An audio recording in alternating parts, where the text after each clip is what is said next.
Vous êtes toujours au cœur de l'actualité sur Via Mirabel. À la une ce soir, l'inquiétude des ouvriers de l'usine Saint-Gobain de Pont-à-Mousson.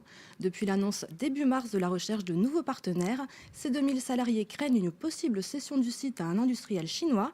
Alors l'usine Saint-Gobain-PAM est-elle à vendre? Nous faisons le point avec notre invité, le délégué syndical de la CGT. Julien Hézard, bonsoir. Bonsoir. Les difficultés financières de Saint-Gobain ne datent pas d'hier. Il faudrait recapitaliser le site à hauteur de 680 millions d'euros. Pour y parvenir, la direction compte céder 60% du capital de l'entreprise à un nouveau partenaire. Il y a 5 dossiers qui seraient sur la table, parmi lesquels celui du numéro 1 mondial, le chinois Xinxing. Qu'est-ce qui vous inquiète dans ce projet de cession? Eh bien, déjà, vous l'amenez de cette sorte-là en disant que c'est un projet de cession. Aujourd'hui, on est dans un projet de partenariat. Une cession, c'est quand on vend plus de 50% des parts. Aujourd'hui, moi, je ne sais pas ce que va faire Saint-Gobain. Une vente à 60%, c'est une hypothèse avec un acteur qui s'appelle Xinxing, le fameux numéro 1. Mais rien ne dit qu'il ne pourrait pas y avoir un autre acteur qui pourrait rentrer en scène avec un pourcentage moindre. Donc aujourd'hui, je ne sais pas s'il y aura une cession ou s'il n'y aura pas de cession. Je pense que ça, c'est important aussi de le dire. Il peut aussi y avoir une hypothèse où Saint-Gobain n'arrive pas à trouver son bonheur avec les différents partenaires et où il y aurait un retour en arrière. Donc ça aussi, c'est une hypothèse qui est plausible. Et pour revenir au début de votre question, nous, à la CGT, on estime et on revendique une recapitalisation à hauteur de 320 à 400 millions d'euros pour aider la société à faire ses futurs investissements et remettre du capital dans l'entreprise. Mais concrètement, l'offre du leader chinois, elle vous inquiète quand même, et c'est le cas de tous les salariés. Concrètement, qu'est-ce que cette entrée étrangère dans le capital de Saint-Gobain-PAM pourrait changer pour l'entreprise et ses salariés? Vous savez, à la CGT, on raisonne différemment. La nationalité du futur acquéreur, ce n'est pas notre première priorité. Notre première priorité, c'est d'avoir un véritable projet industriel qui permette de garantir les emplois, l'ensemble des sites ainsi que l'ensemble des activités, parce que notre force, c'est d'être un site, enfin des sites pour être précis, qui proposent une solution complète de canalisation. Notre force, c'est aussi d'avoir des hauts fourneaux qui sont capables de produire en grande capacité une fonte de qualité. Donc ça, c'est ce qu'on revendique à la CGT, un véritable projet industriel, le maintien des hauts fourneaux, le maintien de l'ensemble des emplois, et après arrive la nationalité du partenaire. Et là, nous, on a une préférence pour un Européen. Mais ça arrive vraiment qu'en troisième position, parce que si c'est un Chinois, si c'est un fonds de pension américain, c'est pas mieux qu'un Chinois. Notre principal concurrent indien, ça sera pas mieux qu'un Chinois. Donc ça, il faut aussi bien le comprendre. Ce qui est important, c'est ce qu'on va faire demain et quelle histoire industrielle on va construire avec les salariés à partir de nos sites de production. Ludovic Weber, le directeur du site, a assuré il y a quelques jours que la filiale Mucipontaine de Saint-Gobain n'est pas à vendre. Est-ce que vous le croyez? Et surtout, est-ce que les salariés sont aujourd'hui rassurés? Ah bah les salariés ne sont pas rassurés aujourd'hui. Après, Ludovic Weber, il répète ce que la direction de Saint-Gobain lui dit de dire. Et la direction de Saint-Gobain, elle a toujours dit, nous recherchons un partenaire. Donc effectivement, la première fuite qu'on a eue, c'était les fameux 60%. Et là, c'est bien une cession quand on vend plus de 50% du capital, d'où l'inquiétude.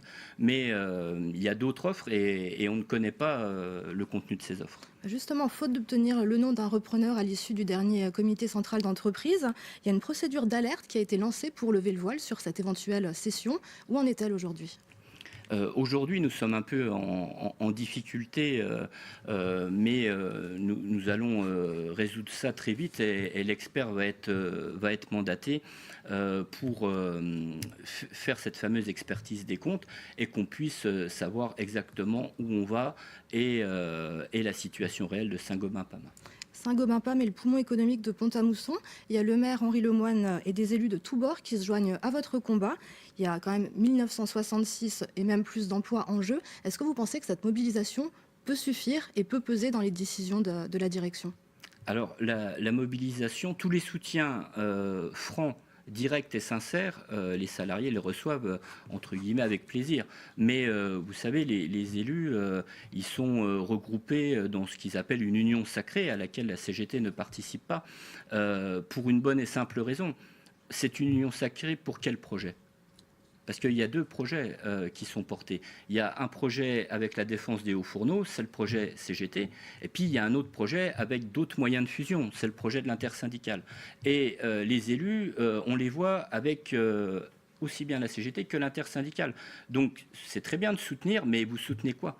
C'est ça la question. Et vous avez le droit de soutenir le projet qui vous semble le mieux, mais à un certain moment, il faut être franc, direct, sincère et pas raconter d'histoire ni aux salariés ni aux habitants du bassin, puisque 2000 salariés, ça fait vivre presque 10 000 personnes dans les différents bassins, parce qu'il y a Pont-à-Mousson, il y a le Toulois, puis aussi Bayard-sur-Marne. Saint-Gobain a été fondé en 1856, c'est un véritable fleuron industriel. Est-ce qu'avec cette cession éventuelle, vous craignez que Saint-Gobain ne brade les brevets et le savoir-faire de Saint-Gobain PAM, ce qui pourrait du coup à terme signer l'arrêt de mort des hauts fourneaux ? Alors, notre crainte principale, c'était si c'était l'acteur chinois. L'acteur chinois, généralement, les Chinois, on sait ce qu'ils viennent faire. Ils viennent acheter des brevets et ils viennent acheter une marque et après, ils ferment le reste. Ça, c'est notre crainte. Mais ça peut être aussi d'autres acteurs qui se comportent de la manière-là. Aujourd'hui, ce qu'on a besoin, c'est une véritable défense de notre industrie, de nos savoir-faire. Et ça passe, à notre sens, par un actionnaire qui serait à minima européen, mais avec un vrai projet industriel. Et on insiste lourdement sur ce projet industriel, parce que sans projet industriel, quelle que soit la nationalité du futur partenaire ou du futur patron, c'est des heures sombres qui sont devant nous si ce n'est pas un projet solide. Justement, pour assurer la pérennité du site de Saint-Gobain PAM, la CGT, et donc vous-même par l'occasion, revendique une nationalisation temporaire. Expliquez-nous en quelques mots, s'il vous plaît, en quoi elle consisterait. Eh bien, la nationalisation temporaire, c'est très simple. Si on n'a pas un acteur suffisamment solide, et on le voit par exemple sous le dossier Ascoval avec British Steel qui pouvait racheter, puis tout compte fait qu'il n'y a plus d'argent, tout ça. Donc il nous faut un investisseur qui ait les moyens et une véritable solidité et un véritable projet industriel. Et si on ne le trouve pas dans le délai imparti, on a toujours la possibilité de cette nationalisation temporaire. Vous savez, c'est très simple, l'État entre au capital pour un temps défini, en attendant de trouver l'actionnaire qui va bien pour aider Saint-Gobain PAM à poursuivre cette belle aventure qui dure depuis plus de 160 ans maintenant. L'Assemblée générale des actionnaires de Saint-Gobain se tiendra le 6 juin prochain. En un mot, est-ce que vous comptez mener des actions à cette occasion ? Alors vous savez, quand la CGT mène des actions, c'est connu, mais c'est rarement dans les assemblées générales d'actionnaires. Merci beaucoup Julien Hézard d'avoir été notre invité. On suivra évidemment l'avancée de ce dossier crucial pour l'économie et l'emploi dans la région. Restez avec nous, l'information continue sur Via Mirabel.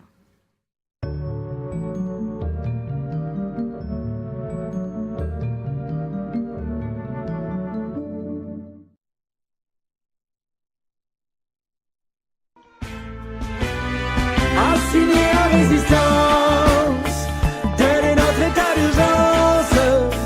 Assigné à résistance, tel est notre état d'urgence.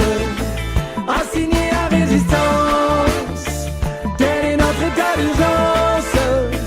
Assigné à résistance, tel est notre état d'urgence.